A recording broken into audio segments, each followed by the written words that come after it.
à la découverte du département. C'est à Salerne, dans une ancienne fabrique de tomates, qu'est installée la maison de la céramique architecturale Terra Rossa.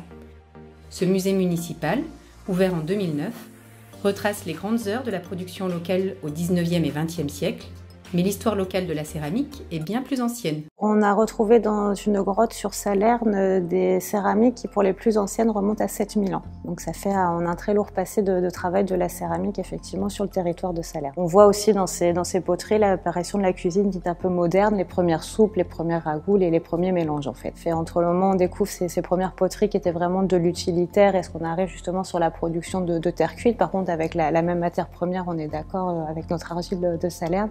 Effectivement, il se passe plusieurs milliers d'années.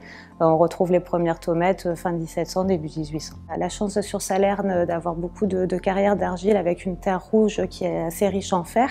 Donc on prépare cette terre, on la nettoie dans un premier temps.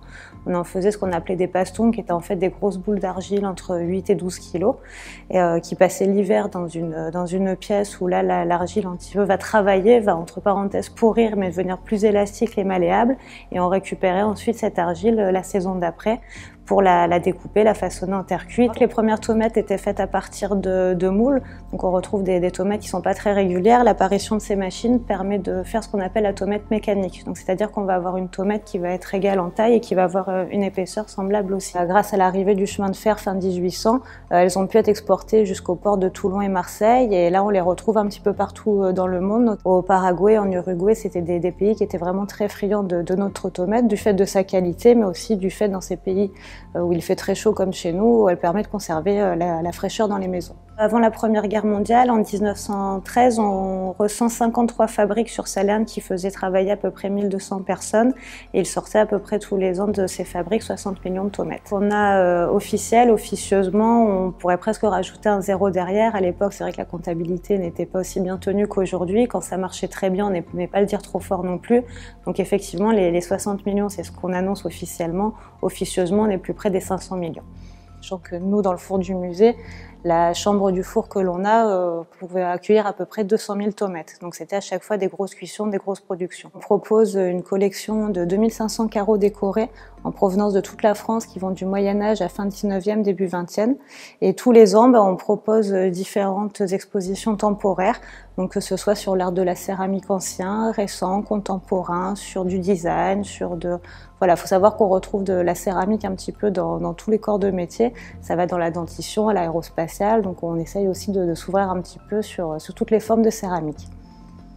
À Varage, le musée associatif des faïences est installé sur la place principale du village. On peut découvrir les collections de plats réalisées entre le XVIIe et le XXe siècle. Avant la faïence, il y avait déjà des potiers. Tout simplement parce qu'ils trouvaient sur place toutes les matières premières, l'eau, le bois et l'argile. Matières nécessaires pour l'implantation de poteries au minimum. Et donc à partir de 1695, nous aurons notre premier faïencier, Thénarmand. À partir de 1720 sera construite une deuxième faïencerie, puis successivement d'autres faïenceries seront créées et on arrivera en 1780 à avoir 8 faïenceries en activité en même temps. Au fil du temps, les décors évoluent et dès la fin du XIXe siècle, la fabrication s'industrialise. Avec l'électricité, des moteurs de plus en plus perfectionnés, on va évoluer toutes les usines. Les décors progressivement à la main seront abandonnés au profit de chromos.